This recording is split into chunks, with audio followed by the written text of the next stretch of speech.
Semuanya kita lanjutkan bagaimana cara pemodelan pondasi menerus batu kali pada Revit ya. Di sini kita akan coba menggambarkan pondasi seperti ini ya. Ketinggian pondasi 10, kemudian lebarnya 70, kemudian ditambahkan stampang itu atau stamping itu 10 kiri kanan. Ketebalan stampang itu sekitar 20. Kemudian di atas ada slope 15 kali 20. Nah, kita akan menggunakan sampai slope saja. Jadi, kita langsung saja untuk ke Open Revit ya. Nah, di sini ada dua model ya, model family atau model project ya yang kita bangun. Cuman sebenarnya di family bisa kita open langsung dari template yang ada di Revit. Cuman karena Revitnya baru diinstal, mungkin belum di copy ya, belum di download filenya dari Revit sendiri ya, dari Autodesk. Jadi kalau sudah di download untuk template-nya bisa dipakai ya. Tapi pada kesempatan kali ini kita akan coba modelkan langsung dari project ya. Jadi kita klik new, construction itu kita pilih, kita ganti dengan structural template, klik project, klik OK. Oke, nah di sini sudah terlihat ya seperti tampilan awal dari Revit. Nah, di sini tugas kita adalah langsung mengambil model dari ribbon yang ada di bagian atas ini ya. Kemudian kita klik structure. Di sini kita pilih beam. Otomatis nanti di properties akan muncul berbagai macam jenis beam atau balok ya. Kita ambil sembarang dulu. 300 kali 600 contohnya. Nah, kita gambarkan. Nah, bagaimana cara kita masuk ke bagian family? Ya, tinggal kita klik 2 kali. Maka otomatis nanti akan muncul family khusus untuk balok. Jadi, kenapa nggak dimodelkan di fondasi? Karena kalau kita modelkan di fondasi, sifatnya itu adalah setempat. Sementara fondasi kita menerus. Jadi untuk elemen struktur yang menerus, itu biasanya kita menggunakan balok dulu. Tapi nanti kita tambahkan family lain di bawahnya, itu berupa fondasi batu kali dan stamping ya. Seperti itu. Nah, di sini terlihat kita langsung ke bentuk di bagian project browser. Kita bisa mengklik ref plan ya. Ref plan itu adalah tampak atasnya. Kemudian kita bisa cek juga di elevation. Bisa kita pilih sebelah kiri, kanan, depan, belakang ya. Seperti itu. Nah, untuk langkah awal yang ada di sini ya. Elemen struktur kita mulai modelkan dari sebelah kanan saja. Nah, di sini sudah ada template dari balok bawaan dari Revit tadi. Ini kita hapus saja. Kita hapus. Kita delete.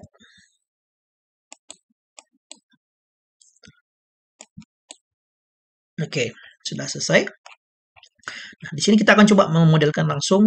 Kita akan bikin dulu ref plan ya, ataupun garis referensi, atau disingkat dengan shortcutnya RP ya. Jadi kalau menggambar ref plan tanpa harus kita klik, kita bisa tekan langsung RP.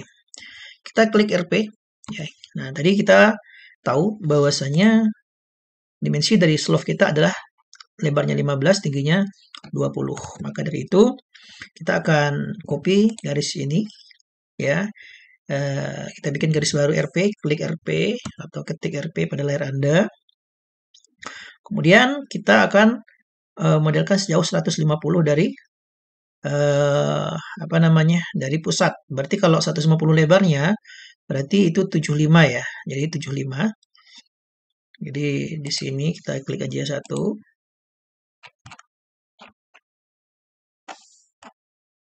Nah, seperti ini. Kemudian nanti kita move ke kanan itu sejauh 75 cm ya. 75 mm, maaf. Oke, klik 75 ya. Oke, sudah. Kemudian kita klik juga untuk ke kanan ya. Kita copy juga ke kanan, kita klik CO. Nah, jadi nanti udah ketemu kiri kanan kita adalah 150 ya. Di kirinya 75, di kanannya 75 ya. Jadi seperti itu. Kemudian setelah itu kita akan gambarkan hari ini ketinggian slope kita adalah 20 ya. Berarti kita akan menggambarkan di Revit itu ketinggian slope kita 20. Kita klik RP lagi. Nah, di sini 20 kira-kira di sini teman-teman. Ya, kita klik aja ke samping untuk referensi ya. Nah, ini sudah selesai marking untuk slope ya. Kemudian kita akan melanjutkan marking untuk pondasi. Jadi kita copy aja nih. Ya, garis yang tadi kita copy, kita move, kita pindahin ke sini ya. Supaya nanti pondasi kita mudah. Kemudian kita import ke pondasi kita tadi 700 ya. Ya tahu ini 700 ini dalam senti ya, berarti dalam mili itu 700. Maka ini kita copy ya, kita pindahkan ke bawah menjadi 700. Nah, kira-kira seperti itu. Setelah itu unstamping itu 200 ya. Jadi kita copy lagi ya ke bawah, kita klik 200. Oke, seperti ini. Baik. Nah, setelah di sini ya, kita akan coba mendefinisikan yang sampingnya ya. Di sini untuk lebar pondasi atas itu kita ambil 10 kiri, 10 kanan. Ya, jadi di sini kelebihan dari pondasi atas ini 10 cm kiri, 10 cm ke kanan. Berarti kita copy saja lagi. Copy. Klik 100 ke kiri. Kemudian kita klik juga 100 ke kanan ya. Oke, sudah. Nah, kemudian dari A setengah ini lebar pondasi kita kan 700 ya, 700. Berarti setengah-setengahnya adalah 350, 350 ya, 350, 350. Jadi kita ambil saja ini ya. Kemudian kita copy. Ke kiri kita drag 350, kita klik saja. Nah, kemudian ke kanan juga 350. Oh, sorry. Oke, kita ulangi. Ini 350, kemudian ke kanan juga 350. Jadi pemodelan ini banyak cara ya. Jadi bisa otomatis tergantung apa namanya, seni ataupun tergantung dari cara dari masing-masing engineer dalam memodelkan ya. Baik, untuk membuat struktur kita bagus dan mudah untuk dievaluasi atau dikoreksi ya, maka di sini dapat kita bikin terlebih dahulu prosedur-prosedur sebagai berikut. Yang pertama, kita akan membuat semacam struktur simetris kiri kanan ya. Tujuannya apa? Ketika diedit nanti sebelah kiri, maka sebelah kanan akan otomatis mengikuti. Caranya adalah ini klik di apa ya, semacam line atau angular atau DI ya, DI saja di dimension. Nah, di sini nanti akan kita buat jarak ke sini, terus di kiri klik lagi jarak, kemudian kita taruh di atasnya, kita klik. Nah, oke. Di sini ada equal. Jadi equality ini adalah untuk dia supaya bisa sama ya, kiri dan kanan ketika salah satu diedit. Berarti kita klik. Kemudian supaya kalau hurufnya terlalu besar kita perkecil skalanya menjadi 110 ya. 110. Oke.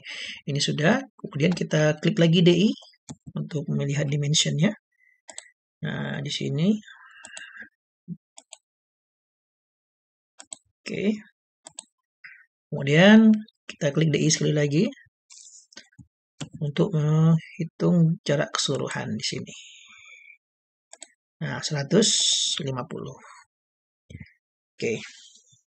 Baik, setelah itu ini kita definisikan nih 150 itu sebagai lebar slope. Jadi kita klik garisnya, kemudian kita klik create parameter ya. Create parameter. Tapi sebelumnya apa yang ada di family type ini kita hapus dulu ya, data yang tidak perlu. Seperti length-nya karena default diabaikan saja, yang B sama H-nya mau kita edit, jadi ini harus kita delete dulu. Kita delete dulu, kemudian kita delete lagi yang bagian H-nya.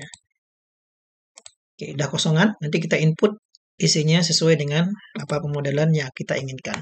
Nah, ini 150, kita klik create parameter.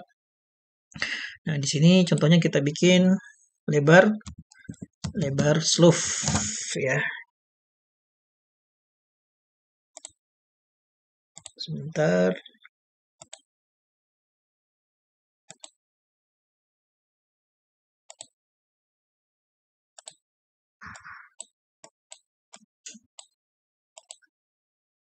Oke, kita lanjutkan.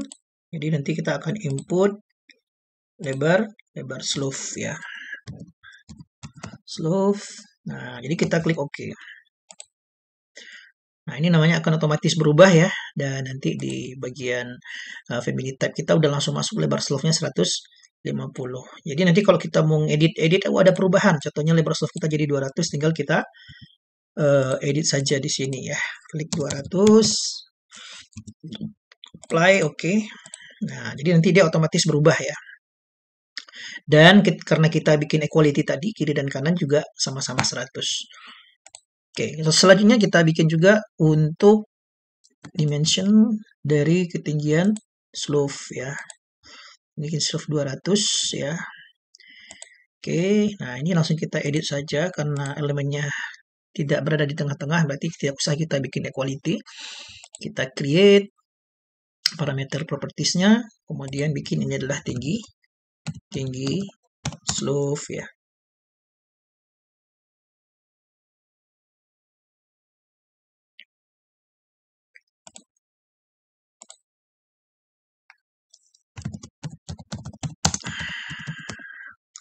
Oke, nah selesai ya. Nah setelah itu, nah di sini kita akan langsung memodelkan slope-nya ya dengan cara create ya, extrusion, kemudian kita pilih name, kita memodelkan dari kiri ya, jadi dipilih dari kanan, maksudnya kita pilih yang reference plane-nya right ya, sesuai dengan elevation yang kita pilih ya. Setelah right, berarti kita klik right, kita klik OK. Kemudian kita pilih draw by line saja. Nah, kayak di sini 1, 2, 3, 4, 5 ya. Oke. Centang OK. Oke, di sini dia akan sudah otomatis masuk ya. Kemudian kita drag sedikit ke bawah ke atas, kemudian kita kunci. Tujuannya apa? Tujuannya supaya nanti apa namanya? Dia mengunci ke garis referensi, kalau ada perubahan dia akan ngikut. Kita kunci. Nah, kira seperti ini. Contohnya apa? Nanti garisnya akan ngikut kalau seandainya kita ngerubah lebar dari slope kita, contohnya 200 gitu kan. Dia akan ngikuti referential plane. Nah, seperti ini ya. Jadi dia akan langsung ikut, langsung berubah. Oke. Setelah itu kita akan lihat dari ref level ya, bagian atas. Nah, ini kita drag dulu sampai dengan titik ujung sini. Ya, kemudian kita tarik sedikit. Terus kita kunci ya. Di sini sudah dikunci semua. Oke. Sudah selesai slope kita ya. Selanjutnya kita akan menggambarkan pondasi. Nah, pondasi kita tadi kita langsung klik create ya, extrusion. Jadi kita pilih dari kanan, tadi penggambaran kita selalu dari kanan ya, acuan kita. Nah, jadi sini kita gambar nih. Ini adalah tebal pondasi kita. Ya, jadi di sini tadi sebentar kita cek dulu jarak dari pondasi kita tadi. Titik tengah ke kiri. Sorry. Ke kiri. Nah, di sini ada 350 ya. 350. Jadi kita akan coba menggambarkan pondasi kita. Nah, sebelumnya tadi kan unstamping kita belum digambarkan ternyata ya, belum dibikin ref plane-nya. Jadi untuk unstamping kita, jadi di sini kan tebal pondasi kita tadi 700 ya, 700. Maka kita cek di sini, ulangi ya, tebal dimensi kita di sini adalah 700. Nah, kemudian unstamping kita belum kita tambahkan tadi ke sampingnya sekitar 10-10 ya, 10-10. Berarti kita perlu garis lagi nih. Ya, garis kiri ke kita copy saja. Klik 100 atau 10 cm ya. Nah, kemudian ini juga 100 ya.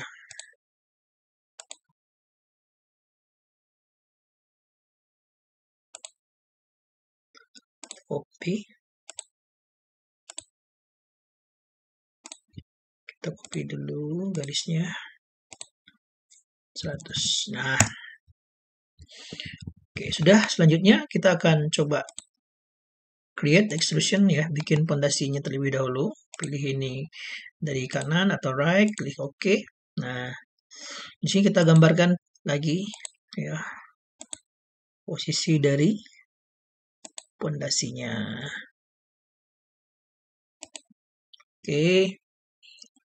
Oke. Nah, di sini sudah ya. Nah, di sini kita dapat lagi melihat melihat posisi dari garis ini ya, posisi dari garis ini. Nah, di sini sudah terlihat.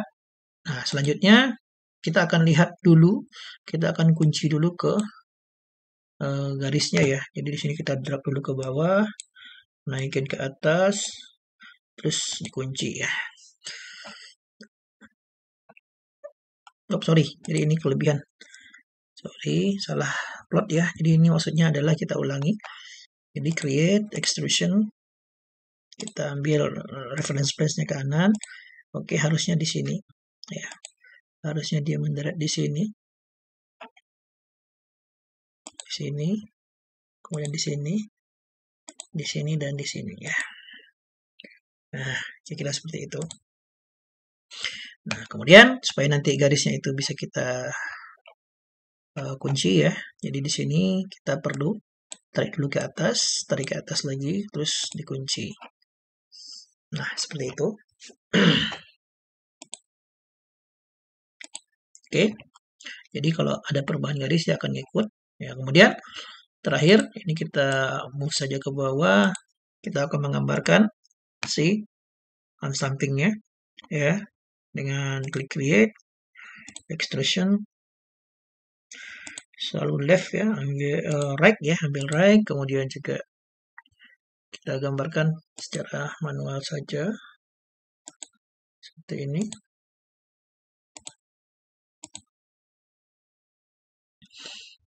Oke. Nah, oke. Di sini sudah selesai ya modelan kita. Cuman nanti kita perlu pastikan lagi di sini untuk dimensi-dimensinya ya. Kita cek di sini. Sini 100 ya. Kemudian sini juga 100.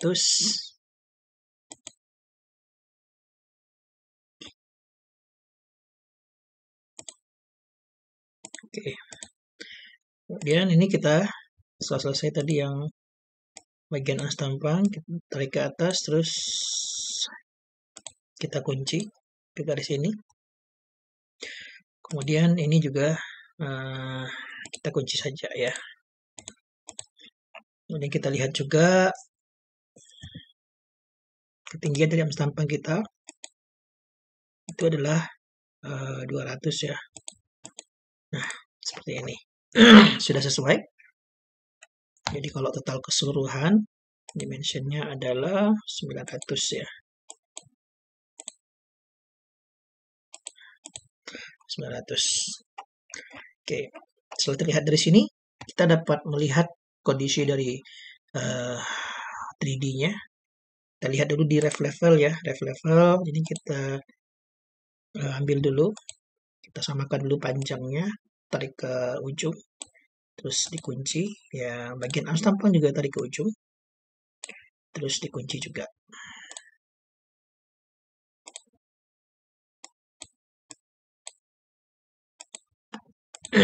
Oke, nah di sini sudah terlihat, kita lihat 3 dimensinya. Nah, sini sudah terbentuk ya pondasi batu kalinya. Oke, kemudian kita bisa load into project ya. Contohnya ke project 2 contohnya ya. Kita akan gambarkan di sini. Nah, di sini dia udah langsung berubah ya.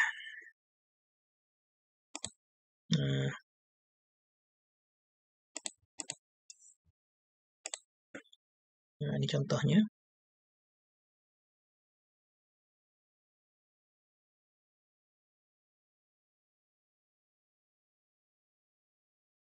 Oke. Kita klik beam. Ini belum ya tadi. Kita save dulu ya. Ini dari ref level. Kita save dulu.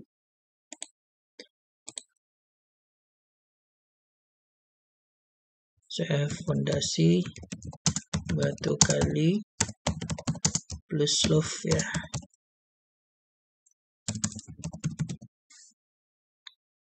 Nah, kita save. Kemudian baru kita load into project. Nah, kita contoh ke project 4 saja.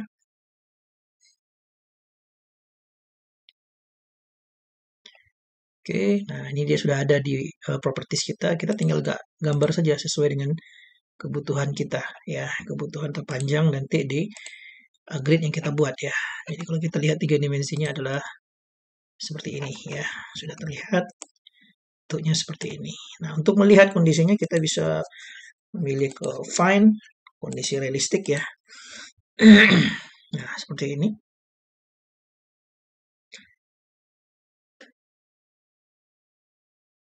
Nah, bentuknya untuk dapat kita lihat. Nah, seperti ini. Nah, gimana kalau kita ingin mengedit warna ataupun bentuk daripada simbol ya. Jadi di sini dapat kita lihat, nanti kita kembali ke tampilan right ya. Nah,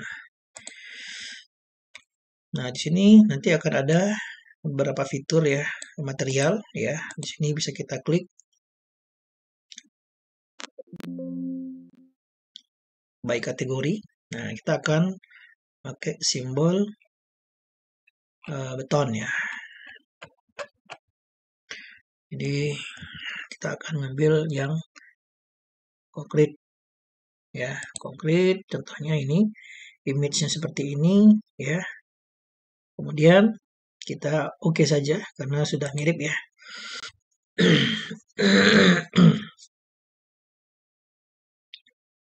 Oke, nah ini simbol materialnya. Kalau kita lihat secara gradasinya, nah dia seperti ini. Nah, seperti ini ya. Kemudian kita akan mengedit juga yang batu kali ya. Batu kali ya, kita ambil di properties, kemudian lihat di material, klik kategori ya. Nah, di sini ya. Kemudian di sini kita akan melihat dia itu bentuknya stone ya. Nah, di sini tidak ada, kalau tidak terbentuk material detail, kita bisa meng-add new, create new material saja. Nah, ini kita rename dulu nih. Rename batu kali.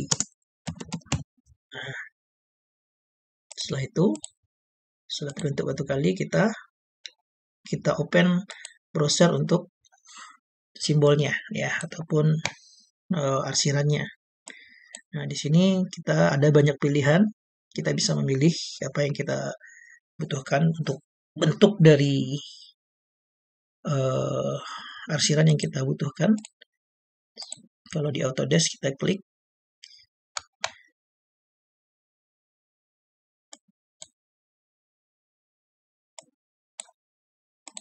Nah, di sini kalau kita ambil stone, kemudian kalau tidak ada ceiling, keramik, konkrit, flooring, gas, kinetic, isolation, masonry bisa juga ya. Kita ambil stone di sini, ini masonry. Kalau tidak ada yang sesuai dengan keinginan kita di sini, kita bisa cari yang di bawah ya. Kita ambil yang masonry atau stone. Nah, kita lihat di sini.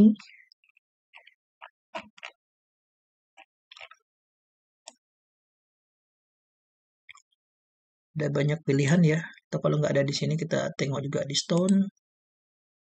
Stone itu biasanya granit sama marble ya. Nah, contohnya ini nih. Kita pengen yang batu yang seperti ini, river stone ya, batu sungai. Jadi kita klik ini ya. Kemudian dia sudah masuk ke sini ya, river stone. Kemudian sementara kita oke ya, river stone. Nah, ini dia. Kita klik apply, oke.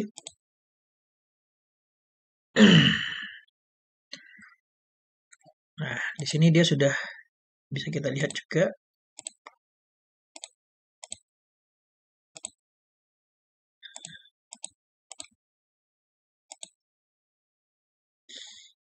sini coba kita lihat dulu batu kali. Oke.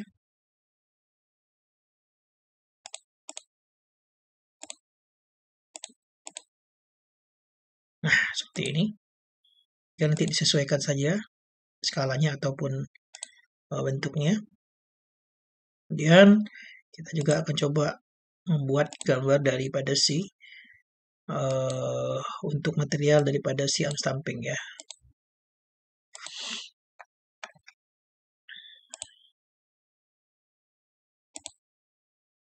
Oke, kita klik dulu stampingnya. Kita klik by kategori. Nah, di sini kita mau bikin yang default contohnya ya. Kita akan coba ambil salah satu yang di kita bikin baru saja. Arm stamping.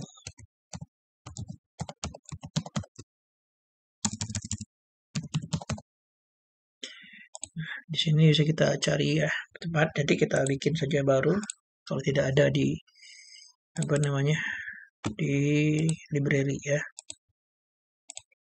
Kemudian kita akan ambil salah satunya. Nah, di sini kita ambil dari masonry ya. Ini split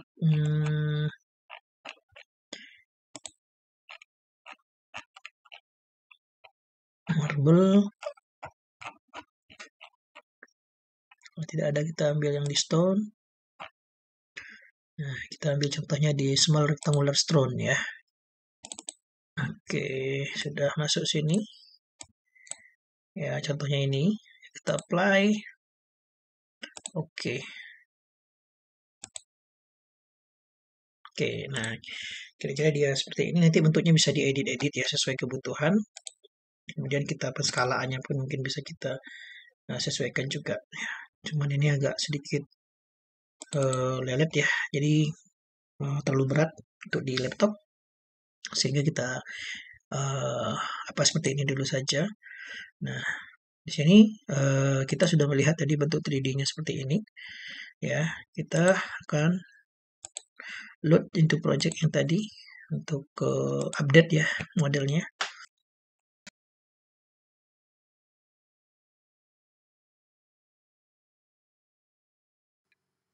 Oke, setelah kita lakukan load into project, maka fondasi yang sudah kita modelkan di family tadi sudah bisa kita aplikasikan. Demikian tutorial kali ini. Terima kasih.